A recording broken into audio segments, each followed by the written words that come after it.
Kita akan membahas tentang aturan rantai. Soalnya adalah tentukan turunan dari Y sama dengan 2X plus 3 pangkat 3. Nah, penyelesaiannya adalah kita misalkan U adalah 2X plus 3, maka nanti fungsi Y-nya menjadi U pangkat 3. Yang ini diganti U. Sehingga Y aksen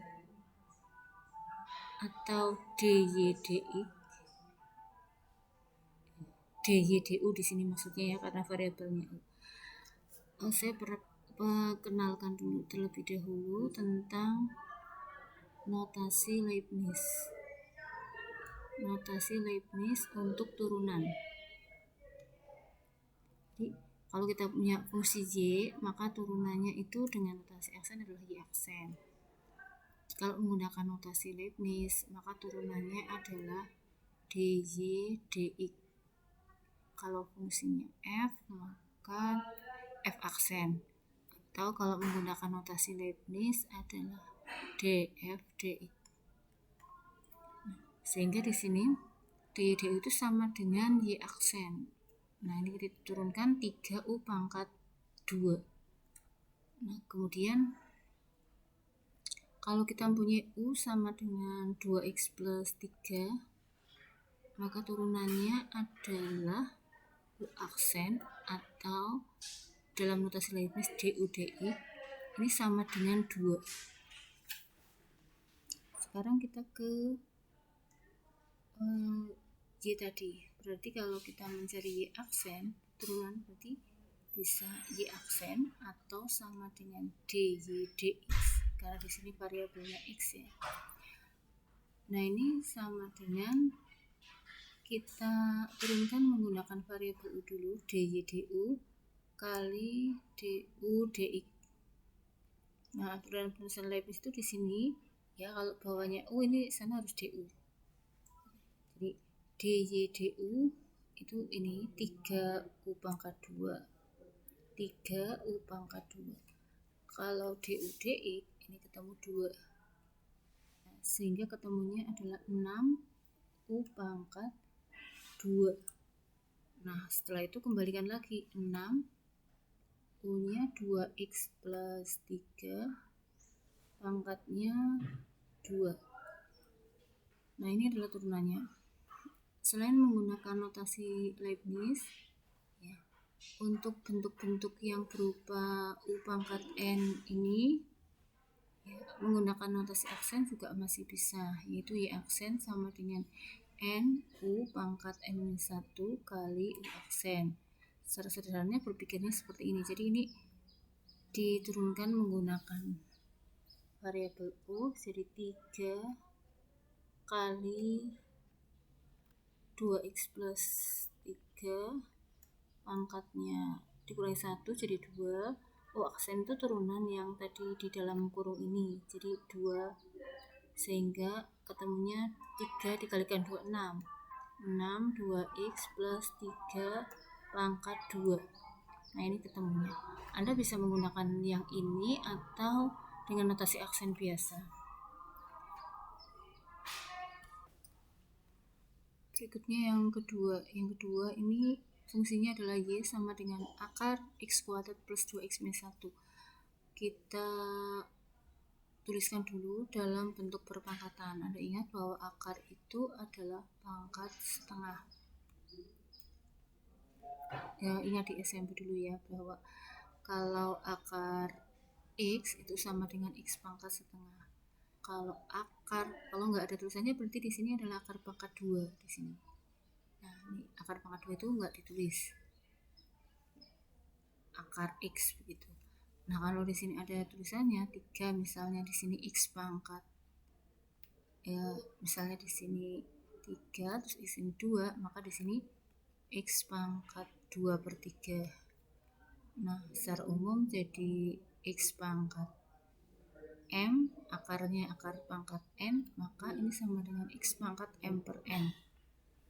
Nah, ini yang perlu diingat, penulisan akar menjadi bentuk pangkat.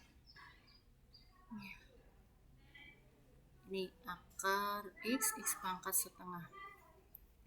Kemudian kalau kita turunkan, kita jadikan bentuk pangkat, maka di sini menjadi pangkat setengah.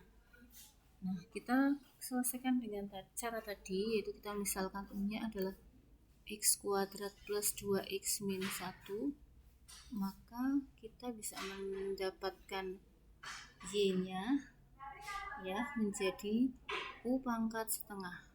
Sehingga kalau kita turunkan dy dx atau y aksen ya sama aja, ini menjadi setengah U pangkat setengah min 1 sama dengan setengah U pangkat min setengah,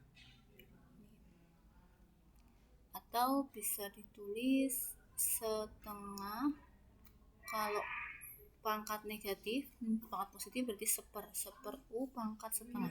Pangkat setengah ini bisa kita tuliskan sebagai akar, jadi setengah kali seper akar U. Kemudian kita lihat tadi kalau U-nya adalah X kuadrat plus 2X min 1, maka kita mendapatkan du dx-nya adalah 2X plus 2. Nah, sekarang kita cari turunan dari Y, yaitu berarti dy di sama dengan dy diturunkan terhadap U terus kali du dx. Nih, dy dx berarti kita ini maaf ya, di sini dy du ya, karena variabelnya U. Coba ini saya ralat dy du. Dy du. Jadi dy du itu ketemu setengah kali seper akar U.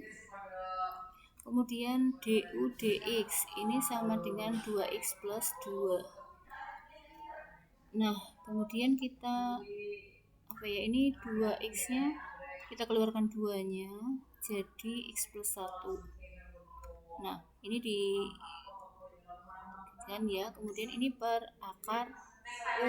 Akar U nya bisa dikembalikan lagi menjadi x kuadrat plus 2x min 1, sehingga hasilnya menjadi x plus 1 per akar x kuadrat plus 2x min 1. Nah, ini hasilnya. Kalau nanti disuruh menentukan turunan dari suatu nilai tertentu, maka setelah ketemu turunannya Anda masukkan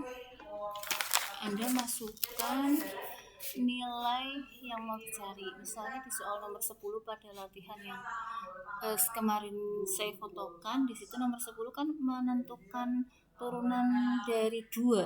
Nah, berarti kalau sudah ketemu ini bentuk turunannya, maka Anda masukkan 2 sebagai pengganti X, kemudian dihitung dan disederhanakan. Begitu tentang turunan rantai.